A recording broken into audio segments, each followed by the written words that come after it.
um grande trono.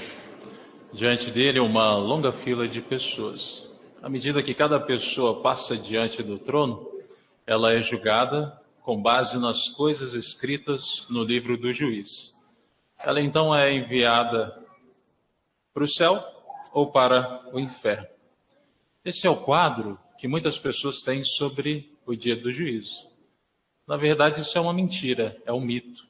Pois esse quadro pinta algo desagradável a respeito de Deus. Por quê? Pensar que ele não vai se esquecer dos nossos erros, ao invés de nos achegar a Deus, o que faria? Nos afastaria dele, não é mesmo? Então essa ideia pinta um quadro desagradável. Por exemplo, o Salmo 86:5, o salmista descreve a Jeová como um Deus que é perdoador, que não se lembra dos pecados dos daqueles a quem ele perdoa. Muitas pessoas, então, têm ideias equivocadas, irmãos, sobre o dia do juízo. Por exemplo, alguns acreditam que Deus não vai condenar ninguém, ele vai salvar todo mundo. Ao ponto de dizer que Satanás, Adão e Eva, todos vão ser perdoados por causa do grande amor de Jeová. Isso também é um mito. Não se harmoniza com o que a palavra de Deus diz, pois ela diz que Jeová é um juiz justo, né? Então não se harmoniza com isso. Por exemplo, o Êxodo 34:7 mostra que, embora Jeová perdoe o erro, de modo algum ele isenta ou deixa de punir o culpado. Para nós termos um conceito equilibrado, irmãos, nós vamos aqui observar 3 aspectos. Primeiro, os julgamentos de Jeová lá do passado, e que a gente pode aprender com esses julgamentos. Segundo, o vindouro dia de julgamento. E terceiro, o dia do juízo. Tem uma diferença nesses 2 últimos, né? Dia do julgamento e dia do juízo. E nós vamos explicar isso no decorrer da consideração. Vamos então ao primeiro ponto, os julgamentos de Jeová lá do passado. O que a gente aprende com esses julgamentos? Vamos analisar aqui 3 ocasiões diferentes. Vamos falar aqui dos dias de Noé, dos dias de Ló e dos dias de Jonas. A primeira pergunta, irmãos, que a gente precisa responder é por que é que Jeová ele tem que decretar um dia de julgamento condenatório? Ou por que no passado Jeová já fez isso, decretou dias de julgamento condenatório? Bom, para a gente entender esse aspecto, vamos analisar o que aconteceu antes dele trazer o primeiro dia de julgamento, que foi o dilúvio dos dias de Noé. Vamos ver a situação existente na terra. Pegue a sua Bíblia em Gênesis, o capítulo 4. Deixe a sua Bíblia, o seu aplicativo bem fácil, que hoje nós vamos usar bastante a Bíblia. Vamos fazer essa palestra baseada em muitos relatos aqui, então deixa bem fácil aí para a gente poder analisar esses pontos. Gênesis, o capítulo 4. Se você achou, o verso 26... Gênesis 4, 26, diz assim, olha. Sete também se tornou pai de um filho, e lhe deu o nome de Enos. Naquele tempo as pessoas começaram a invocar o nome de Jeová. Invocar o nome de Jeová aí, talvez não é da forma como você imaginou. Invocar o nome de Jeová aí tem a ver com blasfemar o nome de Jeová. Então, provavelmente, o que estava acontecendo ali? As pessoas estavam dando o nome de Jeová a ídolos que elas criaram.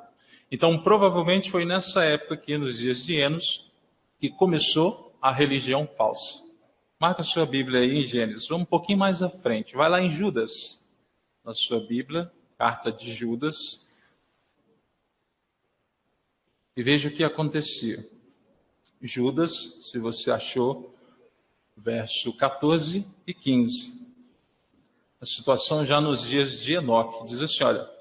O 7º homem na linhagem de Adão, Enoque, também profetizou a respeito deles, quando disse, veja, Jeová veio com as suas santas miríades para executar julgamento contra todos e para condenar todos os ímpios por todas as ações ímpias que fizeram de modo ímpio e por todas as coisas chocantes que os pecadores ímpios falaram contra ele.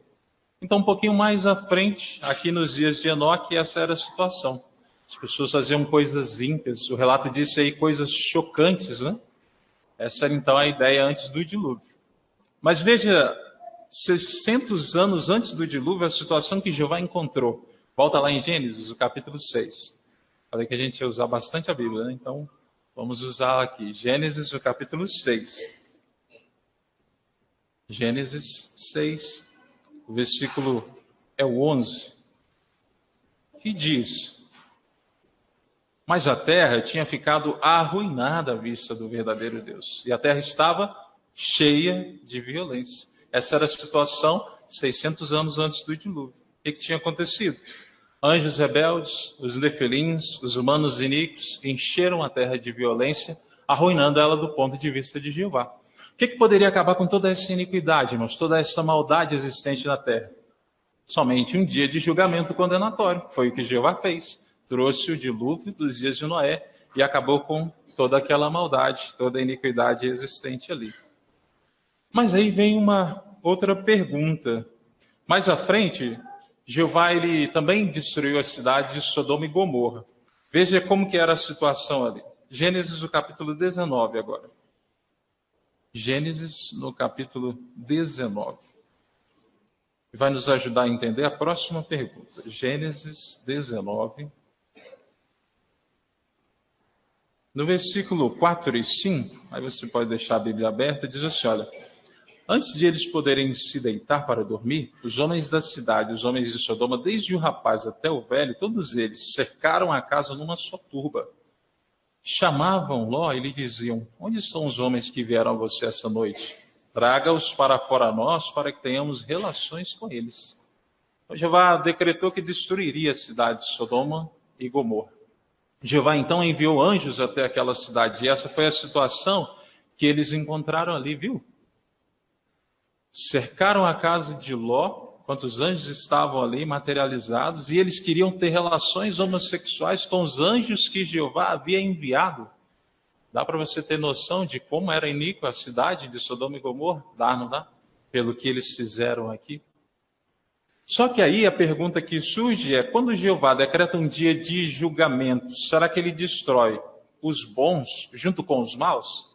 Bom, quando Jeová disse que ia destruir a cidade de Sodoma, Abraão ele ficou preocupado, porque o sobrinho Ló morava na cidade. Então dá uma olhada no capítulo 18 aí de Gênesis, o versículo 23 em diante. Nós não vamos ler, só para os irmãos entenderem.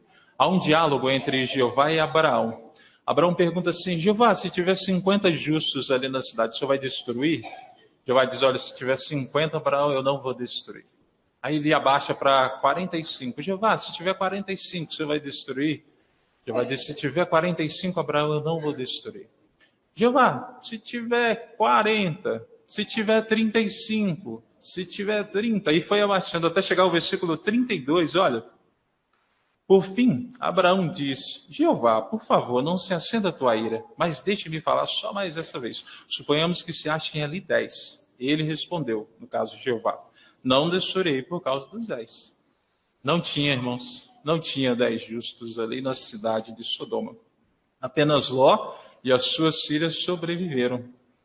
Viu? Primeira das Crônicas 28:9 diz que Jeová sonda ou examina os corações. Quando ele enviou os anjos, o que ele estava fazendo era exatamente isso, sondando o coração daquelas pessoas.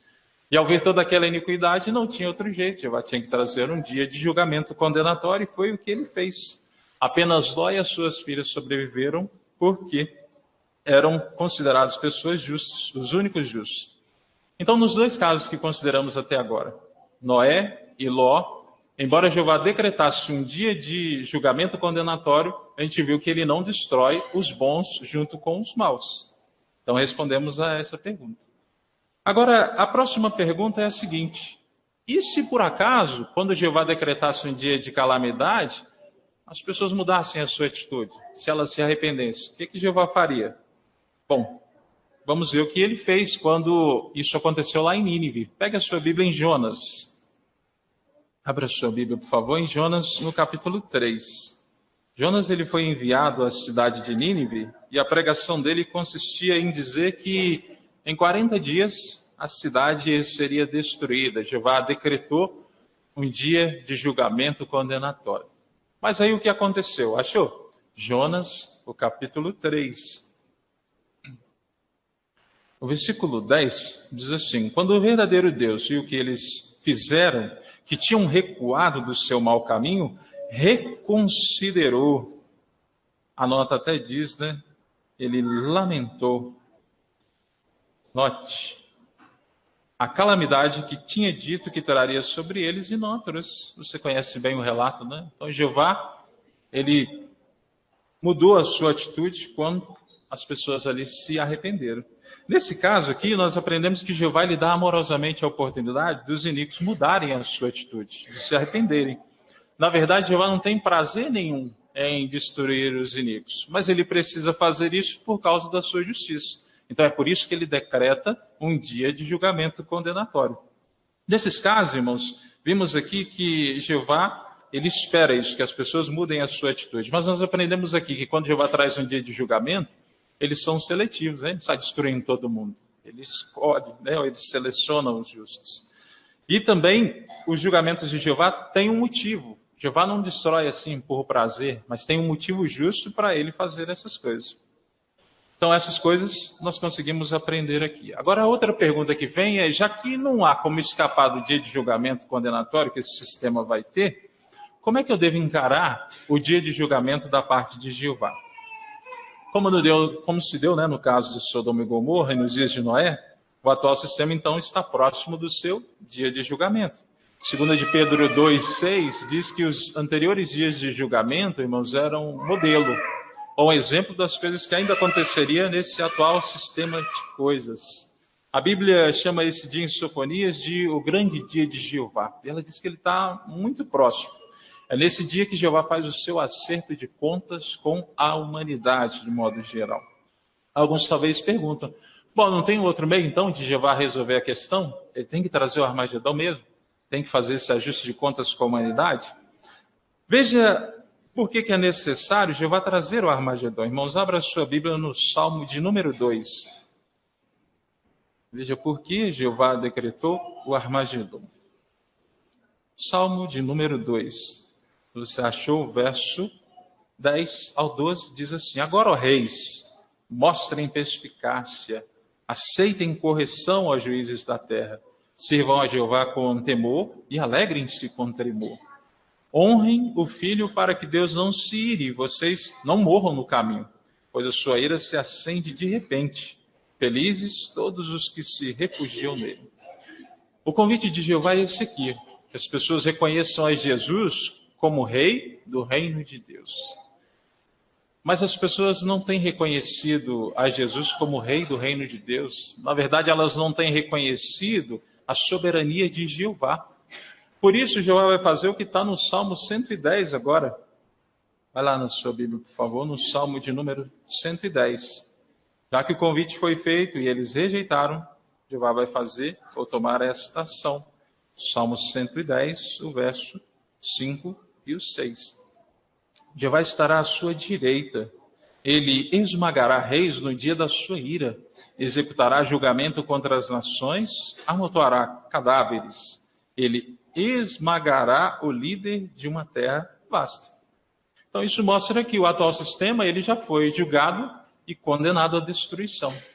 A forma de Jeová resolver toda a maldade, acabar com toda a iniquidade, é trazendo o seu dia de julgamento. Bom, já que não tem então como Jeová reconsiderar, ele vai trazer o Armagedon, não há como escapar disso. A pergunta que surge agora é, você, eu, preciso ter medo do Armagedon? A resposta a essa pergunta, irmãos, depende de nós. Veja por que depende de nós. Mais uma vez, pegue a sua Bíblia em Sofonias, capítulo 2. Sofonias, no capítulo 2. Veja por que ter medo do Armagedon é uma questão bem pessoal. Sofonias 2, verso 2 e 3 diz: antes de o decreto se cumpra, antes que o dia passe como a palha levada pelo vento, antes que a ira ardente de Jeová venha sobre vocês, antes que o dia da ira de Jeová venha sobre vocês. Busquem a Jeová todos os seis mansos da terra que obedecem aos seus decretos justos. Busquem a justiça, busquem a mansidão. Provavelmente vocês serão escondidos no dia da ira de Jeová. O provavelmente aí é que põe medo em muitas pessoas. Viu? Provavelmente. Por quê? Quando você vai lá em Carta aos Romanos, Paulo ele diz que quem invocar o nome de Jeová será salvo. É uma garantia, não é? Mas aqui Sofonias diz que provavelmente é porque quando Paulo mencionou lá os romanos, ele estava se referindo da perspectiva de Jeová. Então Jeová não muda. O que ele falou é certo. Mas aqui o profeta Sofonias ele estava falando da nossa perspectiva como humanos. E nós não somos assim, né? Nós somos instáveis. Por exemplo, hoje estamos aqui servindo a Jeová, vimos a reunião, vamos ao trabalho de campo, temos uma boa relação com Jeová, mas amanhã ou depois isso pode não acontecer. Eu posso enfraquecer. Então, olha, o provavelmente aí se refere a nós. Então, se provavelmente estivermos fazendo as coisas que o profeta mencionou, aí sim, o provavelmente vai se tornar uma garantia.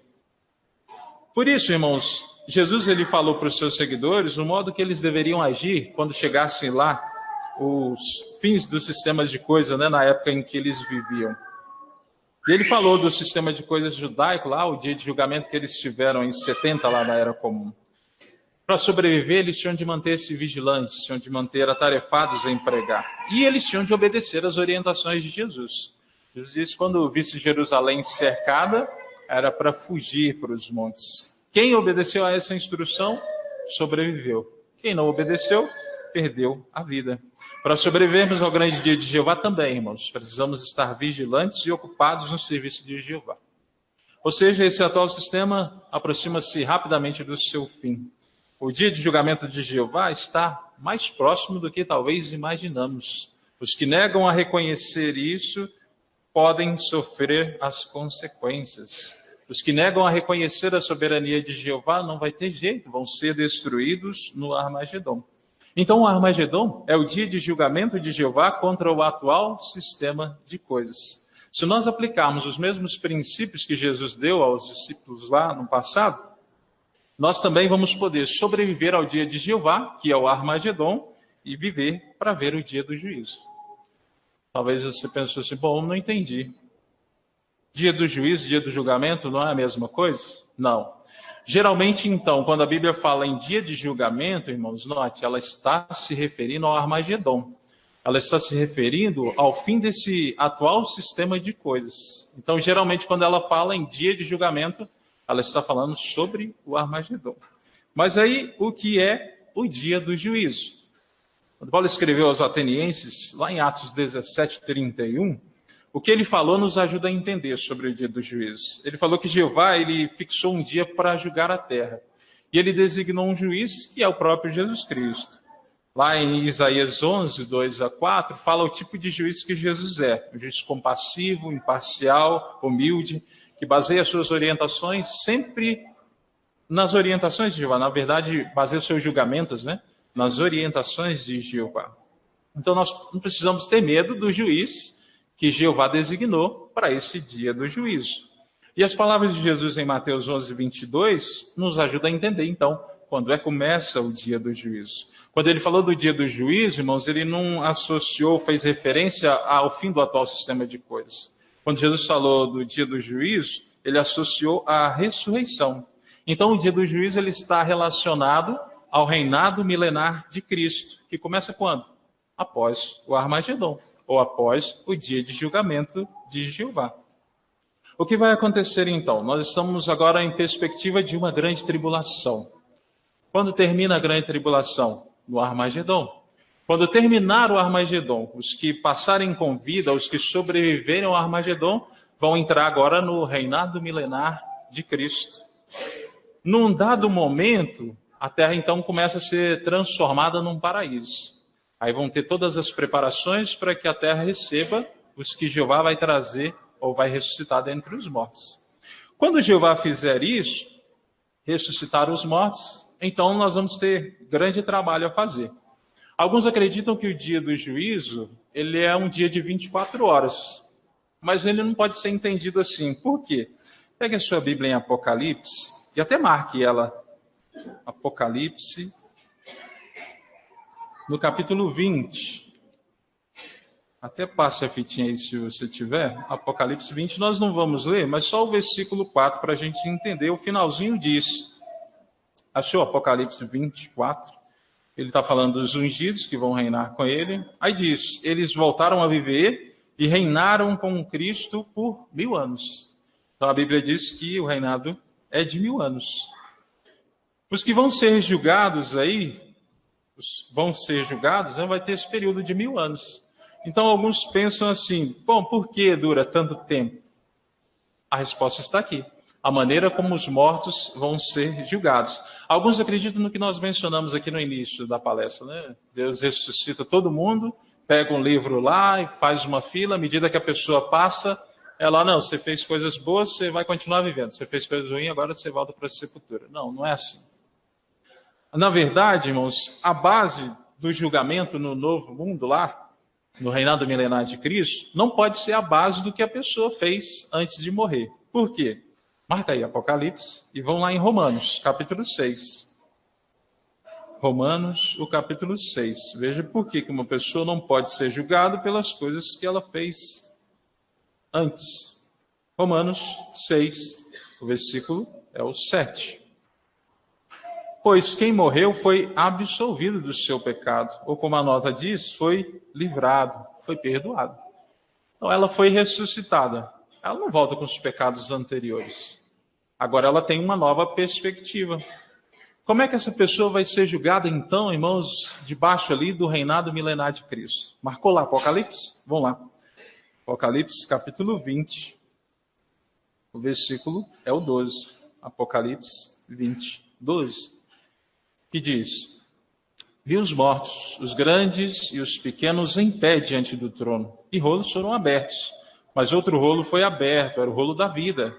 Os mortos foram julgados pelas coisas escritas nos rolos, segundo as suas ações.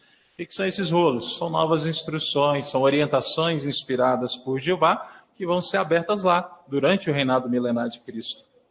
Essas instruções, as pessoas vão ter agora a oportunidade de se harmonizar com a vontade de Jeová.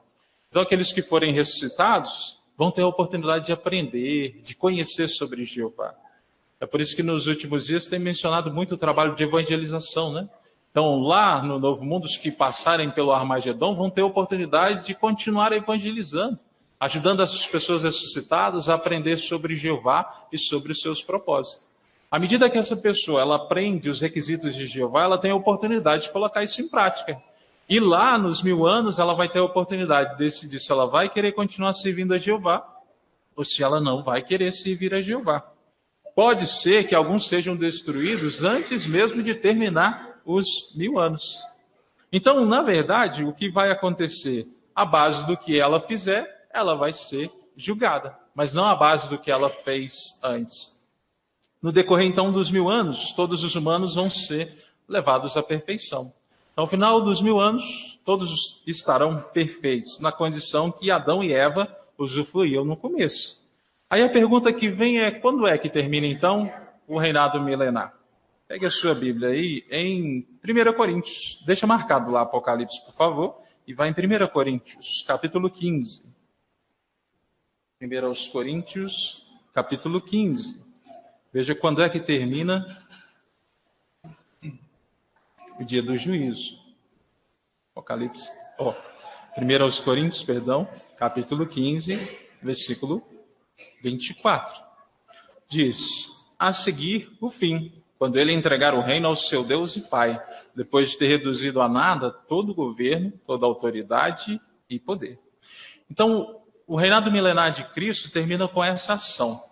Final dos 1000 anos, todos os humanos que sobreviveram ao Armagedon, os que forem ressuscitados, que aceitarem as orientações ali de Jeová, nesse ponto, irmãos, vão estar todos perfeitos. Naquela condição que Adão e Eva tinham ali antes de pecar, tendo uma relação com Jeová, tendo a aprovação de Jeová. Jesus vai fazer isso. Ele vai, como que dizer a Jeová, olha, eu apliquei todos os benefícios do sacrifício que eu fiz. Está aqui, ó. A humanidade está do jeito que estava lá no começo. E ele entrega para Jeová, porque Jesus é rei, mas num período de 1000 anos, lembra disso? O rei eterno é Jeová Deus, então ele pega e entrega o governo para Jeová, quem tem o direito. Legal. Nessa ação, entregando a Jeová, nós vamos ter a oportunidade Alguns dizem assim, olha, se eu estivesse lá no lugar de Adão e Eva, jamais eu teria desobedecido a Jeová. Jamais eu teria feito aquilo que eles fizeram. Bom, vai ter a oportunidade de provar isso. Por quê? No final desse dia, olha o que vai acontecer. Apocalipse, você marcou lá? 20.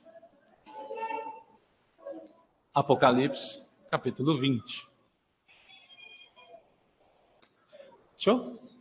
Versículos 7 e 8 diz: assim que os 1000 anos estiverem terminados, Satanás será solto da sua prisão, e ele sairá para enganar as nações dos 4 cantos da terra, Gog e Magog, a fim de reuni-las para a guerra. O número delas é como a areia do mar.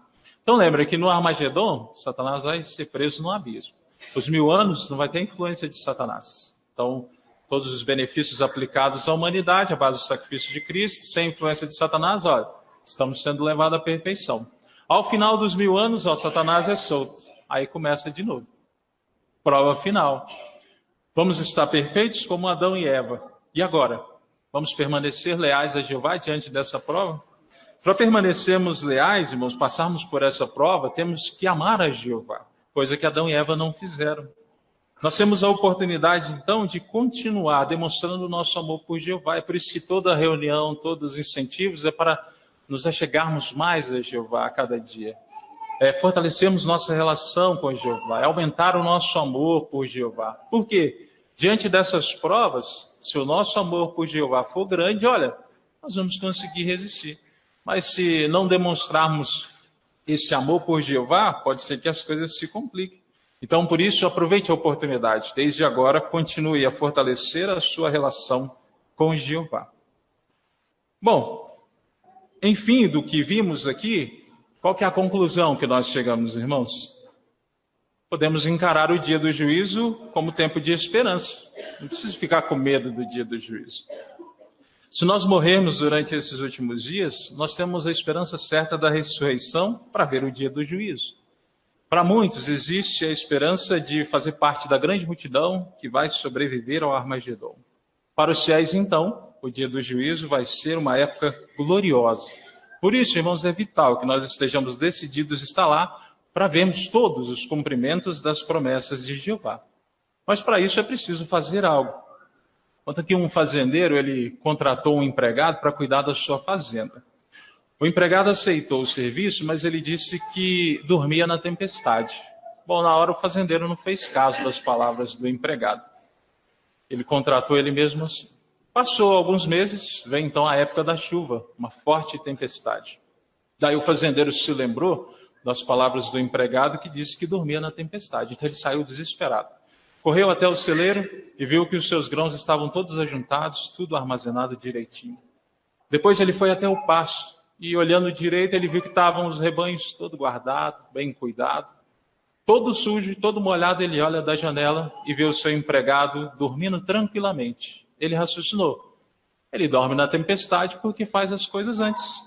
Da mesma forma, irmãos, sirvamos a Jeová agora.